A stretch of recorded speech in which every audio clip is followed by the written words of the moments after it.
पीरू academy के YouTube channel पर आप सभी साथियों का स्वागत है। डियर बात करेंगे बीएड पात्रता विवाद को लेकर के माननीय सुप्रीम कोर्ट में जो महत्वपूर्ण सुनवाई अभी हाल ही में आपने देखी माननीय सुप्रीम कोर्ट में हुई, उस पर कंप्लीट एनालिसिस करने का प्रयास करेंगे। कब सुनवाई होगी, क्या चयनित जो बीएड है सेफ हो जाएगा जिस तरीके से जस्टिस अनिरुद्ध बोस जी का एक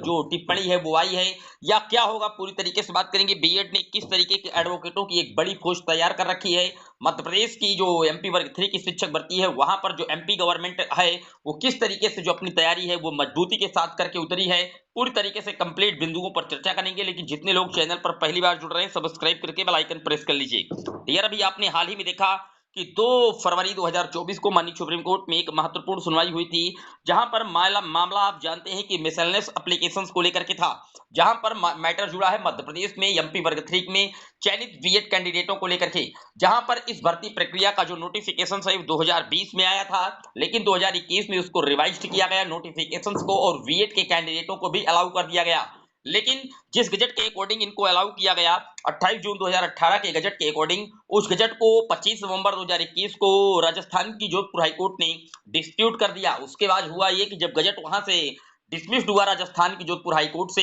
तो उसके बाद मध्य प्रदेश में जो एमपी वर्ग 3 की शिक्षक भर्ती थी, यहां पर डीएलएड कैंडिडेट के द्वारा इस पूरी भर्ती प्रक्रिया को भी रिट कर दी गई माननीय हाईकोर्ट में। लेकिन फिर राजस्थान से जोधपुर हाईकोर्ट से उठता हुआ मामला माननीय सुप्रीम कोर्ट तक पहुंचा था एलिजिबिलिटी का, और जब सुप्रीम कोर्ट पहुंचा तो वहां पर सुप्रीम कोर्ट ने जिन जिन राज्यों में भर्तियां आउटकम हो चुकी थी, यानी कि जहां जहां पर भी मैटर लग गया था इसके अगेंस्ट में जाकर के, उन सारे मैटर को अपने अधीन ले लिया। और उसके बाद 11 अगस्त 2023 को माननीय सुप्रीम कोर्ट का जजमेंट आया, जिसमें राजस्थान जोधपुर हाईकोर्ट के जजमेंट को अपहेल्ड करते हुए उसी जजमेंट को पूरी तरीके से लागू करने का आदेश दे दिया। उसके बाद स्थिति यहां पर फंस गई कि जब 11 अगस्त 2023 का जजमेंट आया, तो वहां पर यह स्पष्ट नहीं हो पाया कि जो जजमेंट है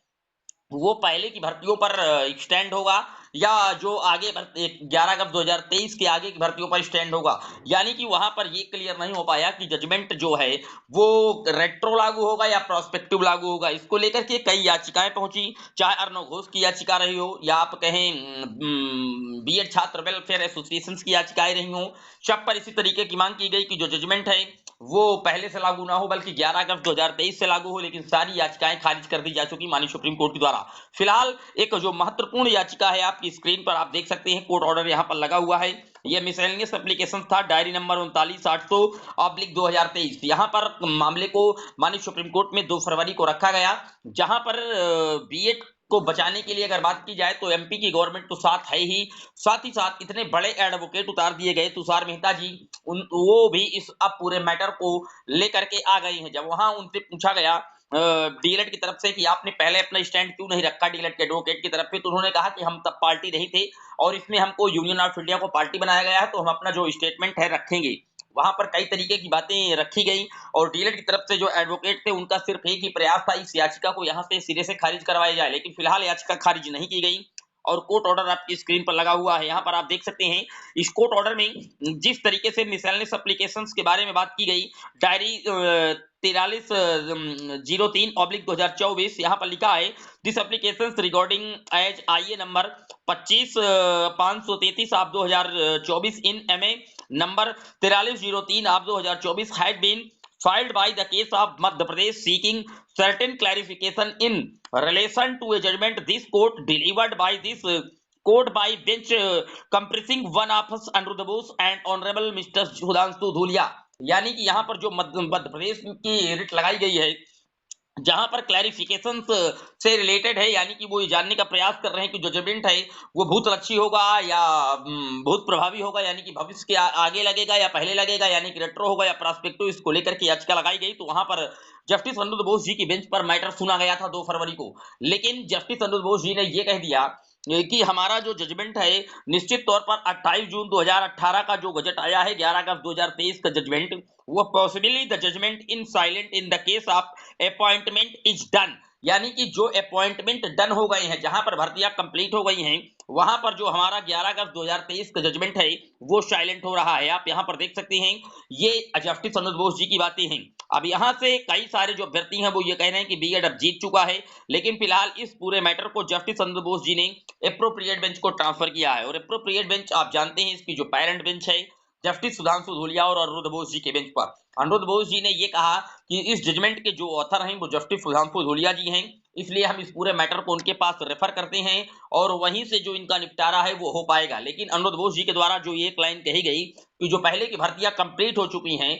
वहां पर 11 अगस्त 2023 का जो जजमेंट है वो अभी साइलेंट है। तो इससे उम्मीदें लगाई जा रही कैंडिडेटों के, बार बार कमेंट आ रहे हैं कि सर मध्य प्रदेश हो या छत्तीसगढ़ हो, वहां पर बीएड के कैंडिडेट अब सेफ जोन में खड़े हो जाएंगे। देखिए यहाँ पर अभी भी जो जस्टिस अनिरुद्ध बोस जी की बातें हैं कि जो सेलेक्ट हो चुके हैं, जो डन हो चुकी भर्ती, उस पर साइलेंट है। लेकिन जैसे उत्तर प्रदेश 69,000 शिक्षक भर्ती है, वहां पर भी बीएड के कैंडिडेट 30,000 से अधिक सेलेक्ट है। वो भर्ती किसी भी राज्य की हाईकोर्ट में पेंडिंग नहीं है, तो उसको आप पूरी तरीके से डन मान सकते हैं। लेकिन मध्य प्रदेश की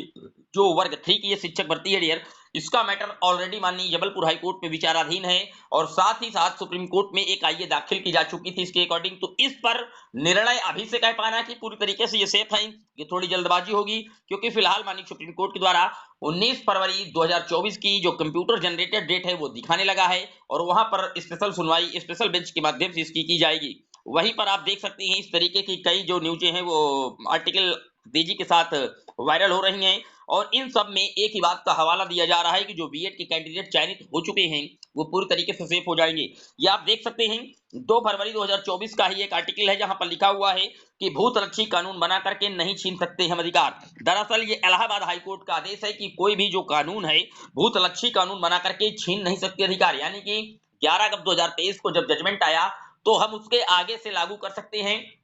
ना कि 11 अगस्त 2023 के पहले के जो अधिकार हैं उनको लागू करके हम मौलिक अधिकार का हनन नहीं कर सकते। जो लोग जॉब में लगे हैं उनको कहीं ना कहीं प्रेशराइज करके हटाया ना जाए। इस तरीके की जो ये न्यूज आर्टिकल है इस तरीके से रिलेट करके जो बातें हैं सोशल साइट पर वायरल की जा रही हैं। फिलहाल बीएड की तरफ से जो कमर है वो पूरी तरीके से कस ली गई है। आप यहाँ पर देख सकते हैं, यहाँ पर 2 लाख रुपए में जो एडवोकेट है वो किए गए हैं और वो एडवोकेट आप जानते हैं कि जय सिंह यादव और कहीं ना कहीं doctor Abhishek Manu Singhvi senior advocate in the above matter, यानी कि अभिषेक मनु सिंघवी भी होंगे और साथ ही साथ आप जानते हैं कि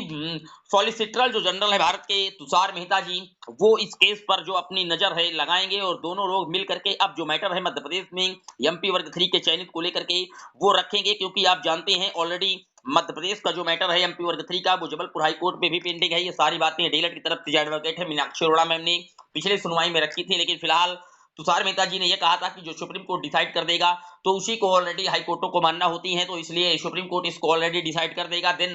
जबलपुर हाई कोर्ट भी उसको जो है फॉलो कर लेगी। इस तरीके की तमाम दलीलें दी गई थी। फिलहाल 19 फरवरी 2024 को कंप्यूटर जनरेटेड डेट दिखा रहा है, लेकिन हो सकता है कि उसकी डेट में कोई बदलाव हो और बहुत जल्द इस मामले को रजिस्ट्रार से होते हुए एप्रोप्रिएट बेंच गठित कर दी जाएगी और जस्टिस अनिरुद्ध बोस और सुधांशु धूलिया जी के बेंच पर मामला जाएगा और वहीं से क्लैरिफाई हो जाएगा कि जो जजमेंट है वो प्रोस्पेक्टिव लागू होगा या रेट्रोस्पेक्टिव, और उसके बाद मध्य प्रदेश हो या छत्तीसगढ़ की राज्य की शिक्षक भर्तियां हो, इन दोनों पर जो स्थिति है पूरी तरीके से साफ हो जाएगी। इसके लिए आप चैनल पर बने रहिएगा, जैसी अपडेटें आएंगी हम आपको लगातार प्रोवाइड कराते रहेंगे। फिर मिलेंगे एक और वीडियो में, तब तक के लिए जय हिंद जय भारत।